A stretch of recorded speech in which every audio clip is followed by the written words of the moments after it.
it's better to do stuff in stages, because a lot of us, we tend to look at how far we have to go as opposed to how far we've come whenever we're trying to achieve a goal.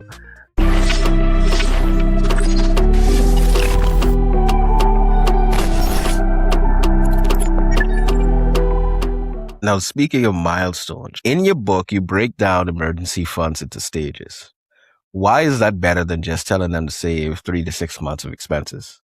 All right. So if I tell you, I used to bench press a lot in the gym. If I tell you, hey, just bench press 315 pounds, most people walking this planet will never do that much. I used to do that, right? You have to break that up in stages. You have to say, okay, this week I'm doing this. This week I'm doing that. I'm going to aim for 225. I'm going to aim for this much reps at 225. Then I'm going to do this. I'm going to do chest 2-3 times a week. Make sure I get all the other stuff, shoulders, back, all that, because all those are support muscles. They help you do that. So you're going to make sure hit all of that. Then when you hit the 225, let's say, for example, 10 reps, imagine you only could do 1 rep a couple months ago or whatever. Now you're hitting it for 10. You're getting stronger. Now you can go up. Let's try 275. And you hit that 275, you're feeling good. Then you get to the point where you're doing 275 for a few reps, like 2-3 reps.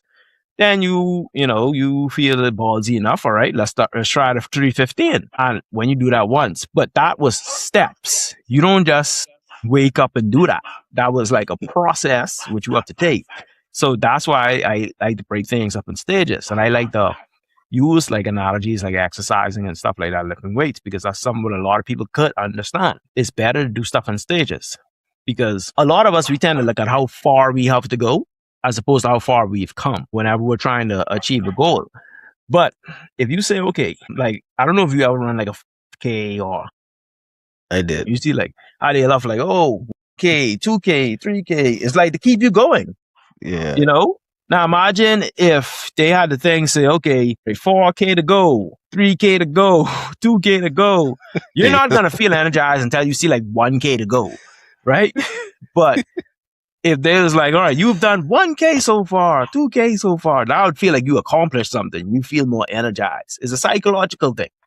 I agree, because actually having to run the 5 miles, the 5K, I do remember that there would be kind of people at certain checkpoints to kind of root for you to encourage you to go and continue. Yeah.